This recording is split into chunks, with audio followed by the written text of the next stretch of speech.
Hey, everybody. Welcome back. It's another episode of the Spartan Shadows podcast. We've had a nice long holiday break, a little longer than we intended to, so we apologize, but we're back and we're ready to talk some Michigan State sports. A lot of things have happened since we've been off, so we're here to kind of fill in the gaps and hopefully get you caught up with everything you may have missed over the holiday season. So I'm one of your hosts, Chris. I'm with my co-hosts, Zack and Emmett, and Merry Christmas, Happy New Year, welcome back, and happy to be here. So, Zack, Emmett, how are you guys doing? Doing good, just happy to be back. Like you said, I know it's been a little while. I think it's been almost like 2 weeks since we've done the last one, so been a little bit too long. Lots to talk about. So basketball going well, hockey going well, football we'll talk a little bit about as well. So all things good on that end. How are you doing, Emmett? I'm doing good. It felt like a long break just from seeing family, traveling, and then also doing media down in Chicago for the Frozen Confines. So it's been, a long travel. Monday was actually my first day sleeping 2 nights in a row in my own bed since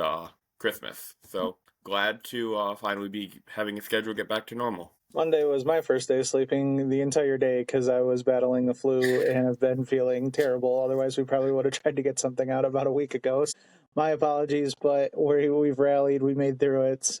We're ready and fresh and semi-healthy to talk MSU Sports. So, I guess let's start with, we'll start with basketball. So, since we've been gone, MSU has played 2 games on the men's side. We'll start with the game on January 3rd against Ohio State, at Ohio State. So tough road game to play right after the holiday break. Ohio State's a good team. They've been playing really well this year, and MSU was able to go down to Columbus and come out with a 69-62 win. Quick statistics there. Simon Zapala had 15 points, 2 rebounds, and an assist. Jaden Akins, 14 and 2 rebounds. Cohen Carr had 11 points, 3 rebounds, and an assist.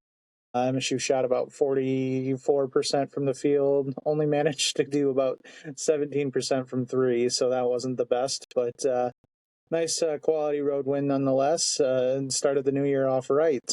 How'd you guys think the Ohio State game went? Yeah, this was a good win on the road. This was a win on the road that you needed if you want to compete for the Big Ten championship. Win it, honestly, just because it's so difficult to win on the road in the Big Ten, especially against okay to pretty good to great opponents. Ohio State actually had beat Kentucky by like 20 before this game, so they had a lot of like momentum going in there. Obviously, they got destroyed by Auburn earlier in the year, which wasn't necessarily a good look for them, but it's Auburn, right? Number 1 team in the country. So I'm not saying it's okay to get blown out, but if you're going to get blown out by the number 1 team in the country, it happens. But this was a game that Michigan State, like I said, really needed if you want to compete for the Big Ten, and they did a really good job. MSU kind of controlled things for the most part throughout the game. At one point in the second half, we were up like 14 points.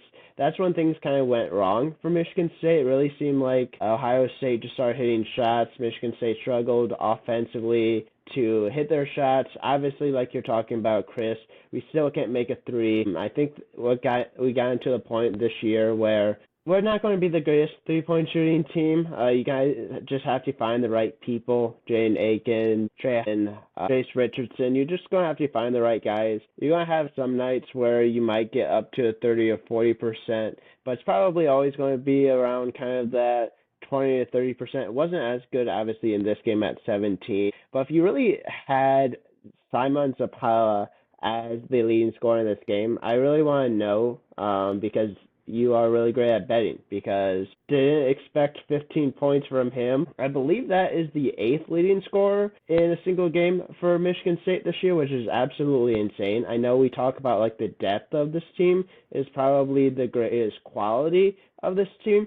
Having 8 leading scorers this like kind of far into the season is just absolutely incredible. Like, I don't really think anyone would expect Simone Zapala to ever be a leading scorer of this team and actually win the game. I would be kind of concerned if he was a leading scorer, just because I would think everyone else kind of struggled. And you look at the back score, and Jaden Akins had a pretty solid game. Cohen Carr just continues to do whatever he does, honestly. Like, he's making threes, which is incredible in its own right. Making free throws at this game, he snapped his free throw shooting streak at 21, which his free throw form looks great. Like, honestly, if you look at it, like, you really would think it would kind of equate to being a little bit better of a shooter. And I think he's about 50% from three this year with 4 attempts. So if you look at the percentages, that's good, but not a ton of attempts. But Jeremy Fears, you have to give credit to him. You have to give credit to Trey Hallman, Jaden Akins. They absolutely shut down Bruce Thornton. Going into this game, he's one of the most efficient guards in the country. He actually had more turnovers than rebounds and assists and only had 10 points. I think that's what really won Michigan State this game, is shutting down Bruce Thornton, making him not effective. And I think that's one thing Michigan State is going to be able to do for a lot of guards that they play, is because they have 3 or 4 guards that they can throw at you at a time. And I think that's exactly what they did in this game. Really frustrate Bruce Thornton, and you end up getting a comeback at the end and winning on the road for a good win. So pretty happy about that win. How about you, Emmett? Honestly, during this game, if you had told me a couple cliff notes of Simone Zapala is your leading scorer, MSU blows a double-digit lead in the second half, and just the team shoots 17% from three, I would think this is a blowout, that OSU won, or this is just a game MSU choked away like they have countless times during the last 3-4 years. However, this team, I think it's been mentioned multiple times on Twitter that this team is different. They rallied from it and went back to win by 6-7, I believe. It was 69-62, right? Yeah. Yeah, so rebounded from blowing a lead at I believe it was 50-49 with 8-ish minutes to go. So the team rallied from that to win again. And at one point, they had only scored 6 points in 10 minutes of game time, which, as evidenced by Washington in our next game we'll talk about, it looked bad at the time, but obviously we've held opponents to worse.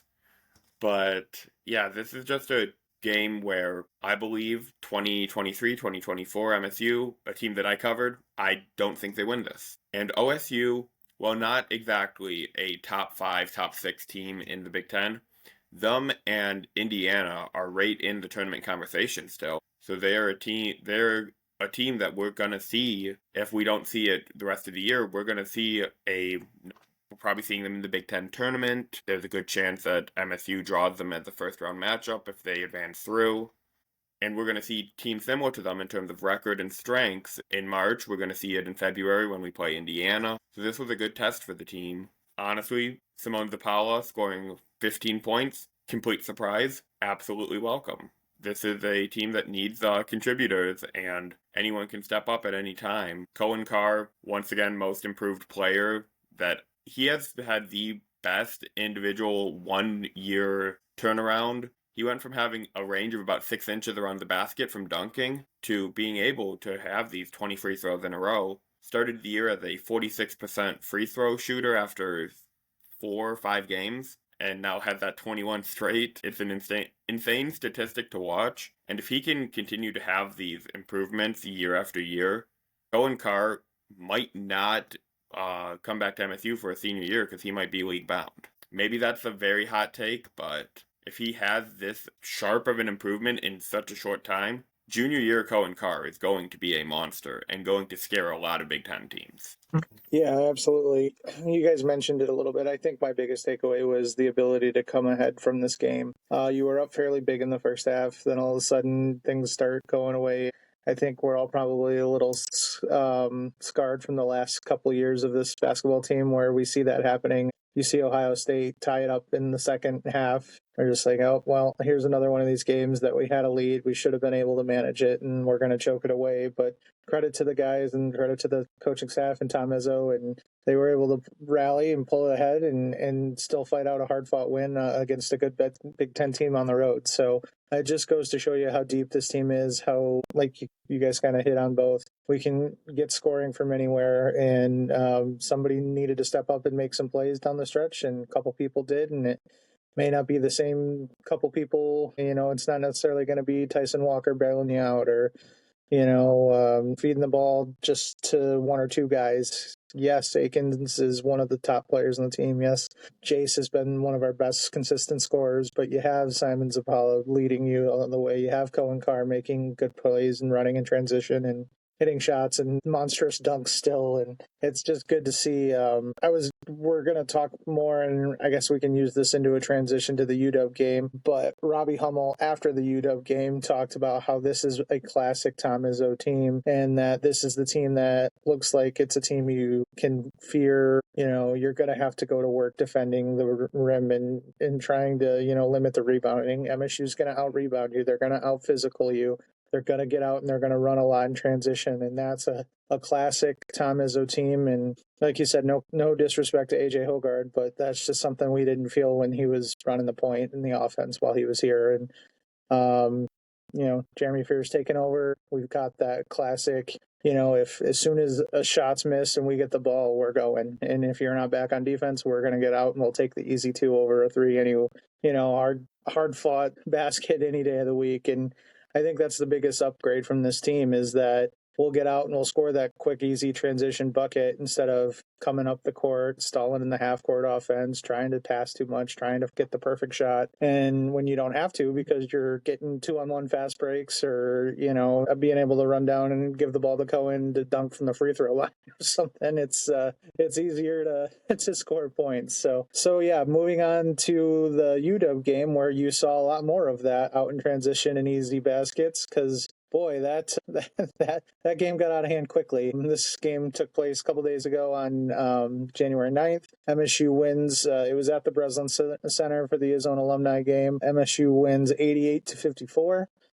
This game, MSU got up big quickly, and that was that. There was no letting them back in. There was no thought that this could ever be close to a game. MSU, I think, was up 14-2 at one point earlier, 14-1. Yeah, 14-1. And it was just out of the gate going, and UW was not making shots, and that was that. Quick stats. Akins had 20 points with 3 rebounds and assists. Jeremy Fears had a double-double, 12 points, 10 rebounds, and I added a couple more assists, too. Jace, 12 points, rebound and assist. Trey Holloman had 11 points, 6 rebounds. MSU shot 53% from the field, 33.3% from 3. They were kicking. When you see this team getting out and running like it can, making shots consistently, playing engaged defense, and then this is one of the contests where if they're hitting 30% plus from 3 too, on top of all that, they're going to be extremely hard to beat by anybody in the country. It's just one of those games that started out great and they kept their foot on the gas and it was good to see. So I don't really have much from this game. It was old-fashioned beatdown, I guess, if you like to call it that. Zach, what'd you think? Yeah, I know Izzo talked about this after the game in the press conference, but he basically kind of said that, he somewhat felt bad for Washington because they probably expected to come into Breslin no students, and they absolutely got the Izone alumni, which if you're coming into the Breslin for any game, and no offense to kind of Izone to what they are now, they're still really good, but the Izone alumni is just different. It's just a different feeling. It's just awesome seeing everyone come back, and it just feels like it's a little bit more hype, a little bit more loud, kind of a little bit more just talkative to kind of the other team than what kind of has going on right now. So obviously I don't want to be too harsh on the Izone right now, but it just feels different. I don't know, maybe I'm just getting older and it just feels like the Izone of 10, 15 years ago was a little bit more involved during the game than they kind of can be at points now. But don't want to get into that too much more. It was just an electric atmosphere. It was so much fun. You have Cohen Carr absolutely getting the dunk of the year in this game. Just poking fun at maybe a little bit of a Twitter user there, but I think that really shows that Cohen Carr is just so electric. Even though he had 6 points in this game, no one wants to jump with Cohen Carr. And I know Ant Wright talked a little bit about it, and he's like, hey, I would jump with Cohen Carr, and there's actually a picture of him jumping with Blake Griffin, which I think is awesome. So shout out Ant Wright. Another thing is that this was a top 10 worst performance for halftime points-wise in the Big Ten in the last 15 years. that just shows you how, one, good this defense was, but two, how bad Washington was. Great Asibor did not make a single field goal in this game. Nick Sanders had more. Yeah, Nick Sanders had more. He had a setback too that did more than Great Asipor, the $2 million man, did in this game. 6 points. He was kind of the one guy that I thought Michigan State would maybe struggle with defending a little bit, just because of how good he can be. Obviously, he wasn't good in this game. But Jaden Akins just continues to be that guy for our team. 20 points in this game. He's really having, so far, that senior season that you see a lot of Michigan State players have, those ones that are going to be really memorable, and I'm so glad that he is having that and really kind of shining. Like, he might not be kind of that flashy player every single night, but he's going to get you 10, 15, maybe like this game, 20 points a night. And if he just continues to shoot, and even if you see his percentage from three, it's not great, but he just has confidence. He's going to be, I think, kind of that go-to guy going forward. You really kind of saw that against Ohio State. Really didn't have to see that in this game, obviously, because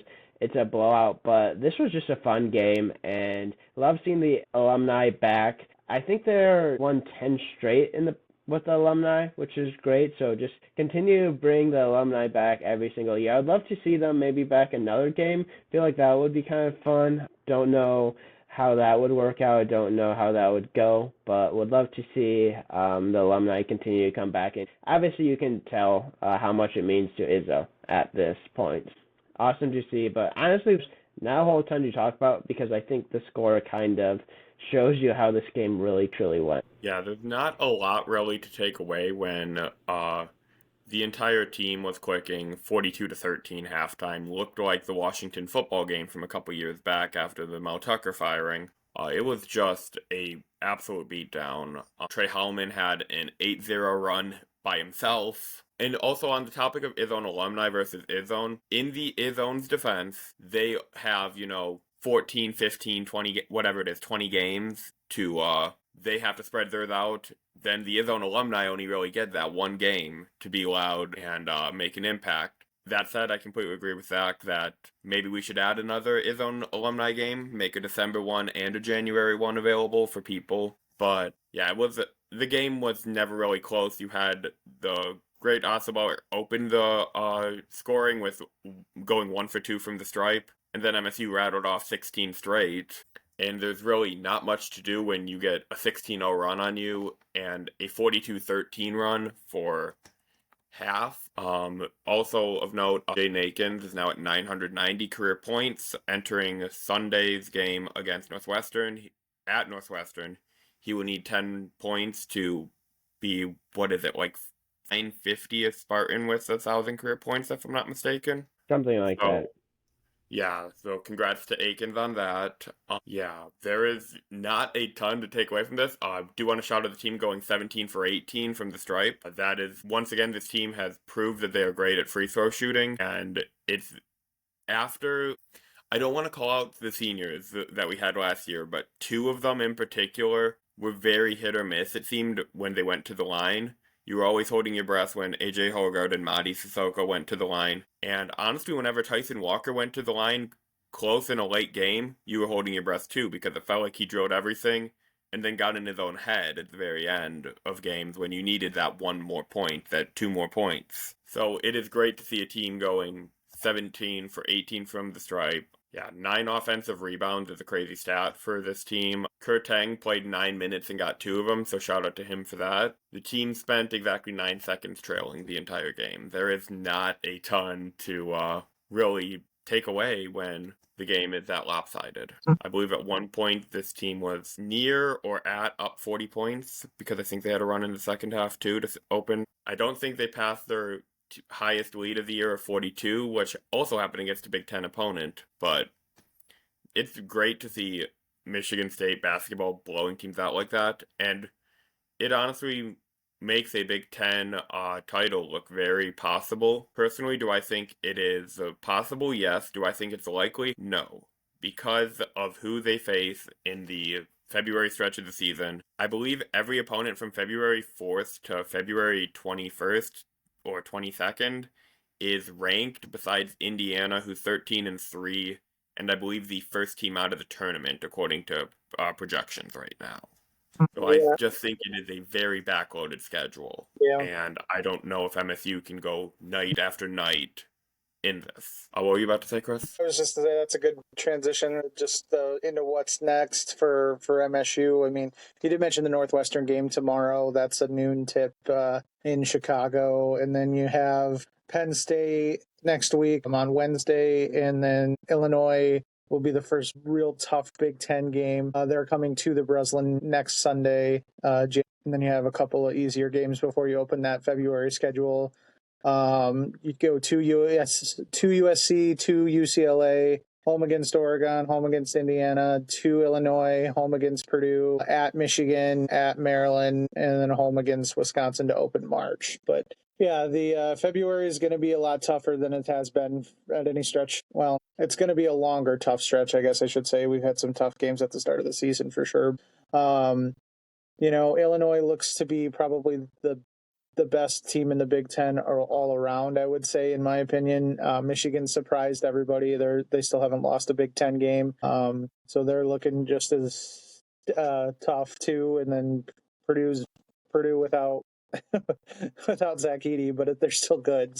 That's the some of the and then Oregon too. Oregon's was the best team in the Big Ten, but until they got kind of beat down by Illinois, I think, wasn't it? I believe so. So yeah, it's going to be a tough stretch. Indiana is always a tough team. And then, like you said, Maryland's not bad, and that's a road game. So you don't really get a break at any point. USC is probably the worst team you play in February, but you have to go to California as it states for now anyways. I guess that could be subject to change, but with everything going on. So we'll see. But you're going to see what this team's made of, definitely. What we've won on so far with defense, transition play, rebounding, toughness, physicality, that travels. So hopefully that's the case and you see some good wins. But Hard to do it night after night. yeah, it's hard to do that consistently through. I mean, you got a stretch of basically 10 games coming up where you're going to see maybe 7 or 8 ranked opponents, and the ones that aren't ranked probably should be or will be at some point in the year or were at some point. And so it's a good time to get some quality wins. Obviously, you don't expect to win them all, but try to limit as much damage as you can and put yourself in, hopefully, keep in contention with the Illinois and Oregons and UCLA's and Michigans and make a run at the Big Ten title. So did you guys want that? You also don't. Yeah, sorry. No, you're good. I was just going to say, and you also don't have to face Boo Booey anymore at Northwestern either, so. Thankfully, yep. No more Northwestern Boo Boo is a good sign. I was just going to say, unless he played judo somewhere and then he magically just has another year of eligibility and comes back just for MSU, that would be scary. You'll still find a way to be in the house for it, just to spite us. Yep, absolutely. Yeah, probably. So yeah, that's kind of the basketball wrap up. We'll keep it moving quickly to get into hockey because we got a lot to talk about there too before we hit some football knowledge. Hockey, since Christmas break, has had 5 games. They went 2-0 in the Great Lakes Invitational, beating Northern 2-0. Luca DePasco with a shutout there. They beat number 4 Western Michigan in the championship game at the GLI 3-1. So that was our first Great Lakes Invitational title since I think 2009 it was. In season championship, can't complain with that. And then we start the new year. We had a game versus Wisconsin at Munt, 4-3 win there. We were down 3-1. Nice comeback to win that game late. Charlie Stratton with the game winner with a couple minutes left, I think it was. So it was a good win. Nice to see Charlie get a game-winning goal and put Dagger and his former team there. And then that prompted us to get over to Wrigley for the Frozen Confines, where Emmett's still thawing from. But Yes. that was a cool game to see played at Wrigley Field. Also against Wisconsin, the Spartans won that one 4-3 in overtime. Daniel Russell had the game-winning goal with about 1.8 seconds, 1.9 seconds left in overtime. And then yesterday, MSU won 6-4 at Penn State. Isaac Howard, 4 goals and an assist. DePasquo got his last start before Captain America comes back and plans on making the start against Penn State tonight. So this was a impressive run for MSU to go 5-0 while they did not have Trey Augustine or Max Trebek. So kudos to the guys. There's a reason we're the number one team in the country, and they look sharp in every game without those two. That says a lot to play that well, missing one of your top pair defensemen, and you're the best goalie in the country. So kudos to them, and impressive, fun vibes are happening in hockey. That's my recap. But you guys want to? I know Emmett was there for the Wrigley game, and we had Matt, I said, covering the GLI for us. So you guys want to touch on some hockey for? No, go ahead, Emmett. Well, I was going to say, honestly, Wrigley, amazing experience. Thank you to Wrigley and the Big Ten for letting me go out there and cover the game. This was I believe, 4 games in 7 night stretch, which for college, I know for pros, it's like, okay, that's an average week. But for college, that is a lot, and Adam Nightingale touched on that in his press conference. He's like, this is what I told the guys. If you want to be a pro, this is what you have to deal with. You will be facing all these. You will be facing these 4 games in 7 nights. Luka DePascal was sharp in all 4 of these games, and then little bit, I would say a little bit worse with for Penn State last night. That said, hard to really get upset when he's on Game 5 in 10, 11 nights. Also, the Spartans were down Red Savage. He was taking a rest day last night. Daniel Russell having that game-winning goal. He also had the original go-ahead goal to make it 3-2 in Frozen Confines, if I'm not mistaken, unless that was Howard. Russell had 2, and Russell Howard had 2. Yes. And Howard had 1, and then Vladislav had his first career goal as a Spartan. But an insane statistic is Daniel Russell having 6 game-winning goals of his 10 goals as a Spartan so far, or 10 goals this season as a Spartan. Absolute insane statistic. Seems like it's straight out of an NHL video game. I haven't seen it since, we'll call it 2009, when Johan Franzen led the Wings with scoring, and it seems like every other goal he was scoring was a game-winning one. It's impressive, that's for sure. Zach, what were you about to say with that? I was just going to say this is a really impressive stat for Michigan State. Going 5-0 without Trey Augustine is something that I think everyone would take. I don't know if you look at like who we were playing. I don't know if a lot of people would necessarily say or predict maybe 5-0, especially with like Western Michigan being the number 4 team in the country. But obviously winning the GLI, another trophy under Nightingale. You get Big Ten Championship trophy, Big Ten Tournament trophy, GLI trophy. Now we just need to bring home the National Championship trophy back to East Lansing. Obviously being the number 1 team in the country, and still a long ways left to go in the season. Obviously, that's still going to be their goal. Minnesota actually lost last night as well, so MSU is now leading the Big Ten. They were tied with Minnesota, so obviously that is great for us. But what a game last night from the Iceman. He's been absolutely spectacular as of late. At one point, he had a point in 10 straight goals heading into last night until I believe he didn't have an assist for the 5th goal. Ended up scoring his 4th goal, kind of the game-clinching empty netter goal to get Michigan State the win, 6-4 last night. He's just been spectacular. He's been everything that I think Michigan State fans have wanted him to be. Came back, obviously, this year was, I believe, a Lightning draft pick as well, so obviously he could have went last year. Came back. He's been just great. Been kind of the guy that has been the go-to guy for big goals, it really seems, outside of, like you're talking about, Emmett, Daniel Russell, game-winning scorer for the most part. But just an incredible 5-game performance from this Michigan State team. That 4-3 win at the Confines, I believe I saw or heard a statistic that every single game at the Confines ended with a 4-3 score, which is just crazy in its own self. Like, yeah, and 3 of them in OT. One of them was, I believe 2 of them were shootouts.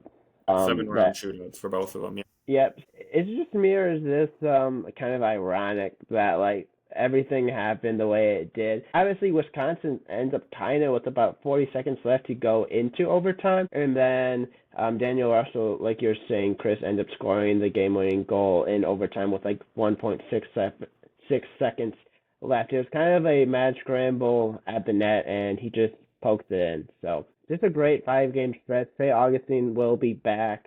They play Michigan next weekend as well. So I think it's going to be rocking at Mon Arena next Saturday. Yep, next weekend starts the home and home against Michigan. We go to Yost in Ann Arbor on Friday, and then home, like you said, Saturday at Mon. So yeah, like Zach had mentioned, Trey being back, for those who didn't know or haven't heard, you're missing out apparently, but Trey and Max were away at the World Junior Championships, representing their countries and playing at the international level. Max and Slovakia, they fell out a little earlier in the tournament, did make the medal round and had a decent run. And then Trey, obviously representing Team USA, they went deep into the tournament and actually ended up winning the gold medal the day after the Frozen Confines. So congrats to Team USA and Trey. Back-to-back gold medals for the first time in USA Hockey history at the World Juniors. With the win in the gold medal game, Trey also became the winningest goalie in American hockey, World Junior hockey history. So that was his 12th win at the World Juniors, and that broke Mike Richter's record. Tongue twister there, I guess. So Trey is now your winningest goalie in junior American tournament history. So congrats to Trey. That is a major accomplishment. He was kind of that, again, calming factor. He didn't have the best statistics in the world. He played a great tournament, don't get me wrong. He ended up finishing the tournament with a 2.52 goals against and a .917 save percentage, in playing 5 of the 7 games that USA Hockey played in. But he was the reason they ended up winning gold. There was some tough teams in that tournament, and USA pretty much bested them all. I mean, they didn't win every game, but they came close, and also kind of fun to see Canada bow out early again for the second year in a row, and this year on home soil. So that was kind of fun to watch. But the tournament went really well. Trey did really well. Adam Nightingale's even on record saying this is the second year in a row where he felt like Trey was the difference maker and really basically what won them the tournament. So it could be interesting to see what happens next year. Obviously, Trey's going to be probably pro-brown, so he won't be there for Team USA. Their coach is also not coming back next year, and they're going to be seated in a very tough group. So I don't know if back-to-back-to-back is on the table, but it is on American soil next year, and there's already rumors circulating that maybe Adam Nightingale might be tapped to run the team next year. So we'll see. I was about to say, speaking of on the table, I think Nightingale's on the table for potentially being the World Juniors head coach.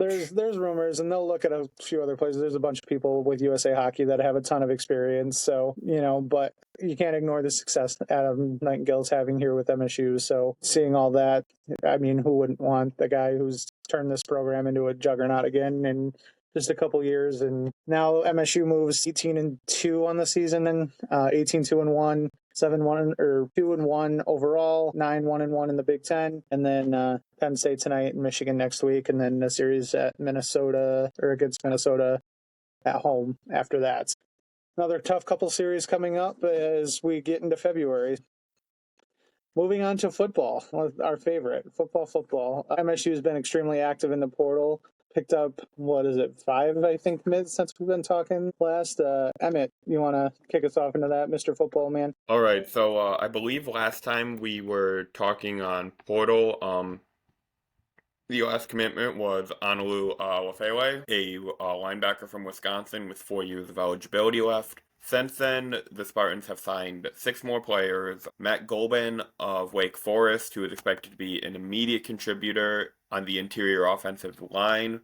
Almost everyone that I've seen projects him as a day 1 starter. For comparison's sake, his PFF grade was right around that of Luke Newman, a little bit better. And Luke Newman was our highest rated interior offensive lineman last season. Always a good thing to see. Another immediate contributor the Spartans signed was defensive back Malcolm Bell of UConn. A first transfer from UConn since Nate Carter came to the program. And Bell is 6'2" and was also graded very highly in his ability in coverage, which it certainly needed for the Spartans considering their struggled late in the year, losing their best corner, Charles Brantley, to the portal. I think he's a day one star and impact player. Another guy that could be seeing early reps for MSU is David Santiago of Air Force. 3 years of eligibility left, 3.5 sacks as a redshirt freshman in 10 games for the Falcons this year. I certainly love to see a guy with proven sacks off the edge. I think that he could be a potential breakout candidate for the Spartans. And then the last player that I really have as immediate impact is the linebacker Asiamoa from BYU. 2 years of eligibility left, and he had 7 quarterback hits or pressures in about 43 pass rush snaps this year, and also had an above 80 grade on PFF for coverage in about 50 snaps in coverage. So he's really a do-it-all linebacker, depending on where the Spartans need him. And honestly, I had him marked as a lot like Jordan Hall, maybe a little bit higher than Jordan Hall, because he's been around college for 1 more year, because he is a redshirt junior heading into the season. So Moa is a guy I am extremely high on and think that he could be playing very meaningful snaps on Saturdays and potentially see the NFL on Sundays in a year or two. Then the other 2 pieces we have are wide receivers to help fill out the room, both with 2 or more years of eligibility left, with Rod Bullard of Valdosta State and Evan Boyd, the little brother of former Spartan ladder winner Ethan Boyd from Central Michigan. Fire up chips.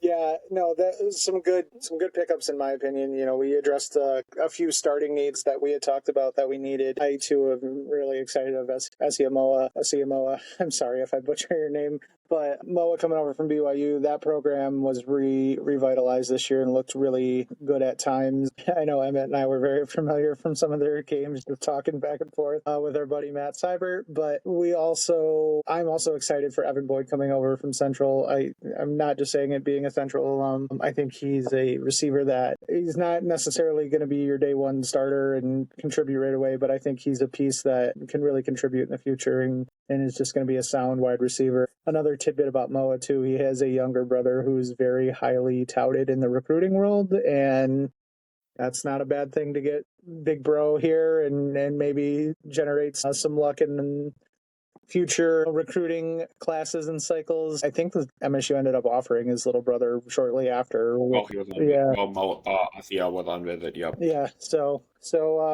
start just getting that family pipeline maybe and get that family connection, and hopefully they can be the next Bullas or insert MSU brother lineage here. But yeah, some really good pieces. In my opinion, Coach Smith is doing really well in the portal this year, and he's addressing a lot of needs. So we'll see if anything else comes through. I don't know if there is much more on the docket, but I didn't necessarily expect to take a couple weeks off and come back and be reporting 6 new commits to you either. So, Zach, how are you feeling on the portal?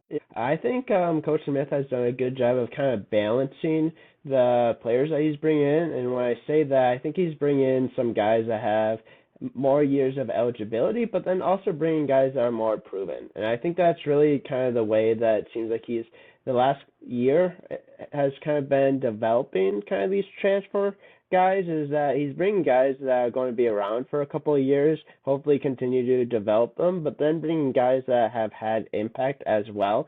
So kind of doing the whole balancing of development, which I honestly think is going to be extremely important for the Coach Smith tenure. I think that's going to be one thing that he's going to be known for. I think he's going to kind of try to go back to that more than maybe just bring in like these 4 and 5 star guys. Obviously, you want to bring in those guys as well, and he's done that. I think I saw something yesterday. I think it was, forgot exactly who it was, but it was on Twitter that Smith has actually more 4 stars than they did under Mel Tucker's last year. And again, that factors in like transfers and stuff like that. So we talk about one coach is more of a recruiting coach, the other one's more of a developmental coach.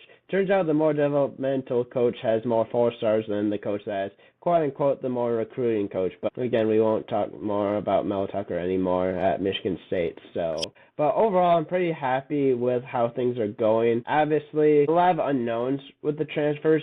We're just going to have to kind of see how they turn out. Pretty happy with it. So obviously, we look at the schedule next year, and we'll talk more about the schedule going forward. But, yep, pretty in a good situation to kind of be pushing, or I don't want to say you need to make a bowl game next year, but you kind of do, and you really would love some help on the defensive line. Let's get some pressure. Let's protect Aiden Childs next year because we all know how that went this year. Yeah, Yeah, absolutely. I just want to real quick shout out that stat you saw floating around, Zach. That was from our co-writer at Shadows, Milkman MSU. So got to shout out him and his random stat diggings that randomly pop up. sorry, I have a cat electing to visit me right now, but yeah, the only other portal target that's been like heavily connected with MSU and has a confirmed visit set up is Mikel Clay, of an offensive tackle, 6'5", 300 pounds from North Alabama. He has a season of eligibility left, and I believe he has a visit set up. It looks like it's going to be Michigan State competing with like Miami, Ohio, Iowa State, and a couple others. Not as prestigious of an offer list as Connor Moore, who has Cincinnati and Ohio State also competing for his services. But both of the remaining confirmed targets that I have seen that are not obviously paywalled or anything are Clay and Moore, both offensive linemen who played offensive tackle at their FCS schools. I will take as much offensive line depth as we can get and as many, to quote Mama Hall here, get some beef up there and get those farm boys over 300 pounds in there to really help stabilize the line, because that's the problem. No disrespect to any of the players we had last year, and a lot of them are really good and really talented, but some of the guys, when you're going up with the defensive linemen that have 30, 40 pounds on you, it's just a tough ask. So get some reserve meat is what they like to call it, some beef up front, and help protect Aiden, because while he can run for his life very successfully, we'd like to not see him have to. So a lot of them last year, just talking in general, a lot of them last year really injured too. Yeah. Really talented, really strong, but really injured too, considering how many injuries the Spartans had. Yeah, hopefully some luck on the injury front this year might help, so we don't have to not necessarily start, but like have to just go through our entire depth at corner in offensive line. So, but that's about. Saying trotting a true freshman out at corner, making their fourth career appearance on non-special teams was not the move last year. What could go wrong? But so MSU football, we're going to kind of hit a little bit of a dead period. They are hosting Junior Day next week, I believe. We'll do more on that with the next episode we have coming out, of kind of maybe what a Junior Day is, what's expected to happen, who's coming, if we get some information on that and can share to you, and kind of what to expect from there. Then I believe signing day, the final signing day, is the first Wednesday in February, I think, right around there. So we're getting close to the end of the recruiting cycle for the 2025 class, and then forward into spring ball. So we'll get some more information out to you on that next week. Hockey again tonight against Penn State, basketball tomorrow against Northwestern. We'll have more to cover, and then we'll get in some more football topics in next week ahead of spring ball. So anything else you guys wanted to hit or talk about? No, not really. Just hope we get a couple more wins in basketball. Win on Sunday against Northwestern. Hopefully get a win at home against Penn State. Obviously, we'll talk about the game against Illinois. A big win against Illinois if that's possible. And then, obviously, MSU, just keep doing what you're doing. Yep. So welcome back, Trey. Enjoy your first start back in the green and white tonight. And yeah, everybody, hope you had a safe and fun holiday. Thanks again for tuning in. We missed talking with y'all. Happy to be back, and we're excited to get into some more fun stuff in 2025. So with that, I will wrap it up there. Thanks again for listening. If you have any questions, comments, concerns, put them below. Hit us up on our socials. Email us, whatever you'd like to do. Share. Emmett will be, covering the games. Yeah, what was the next game you're covering? I will be covering both Wednesday and Sunday's game next week. So he will be at the Breslin for those. So follow him on his socials for live updates, and then our Twitter is probably the most active, but follow us everywhere. But we'll update a lot of what we can on Twitter, and we'll go from there. So thanks for tuning in, and have a good night, everybody, and go green. Go white.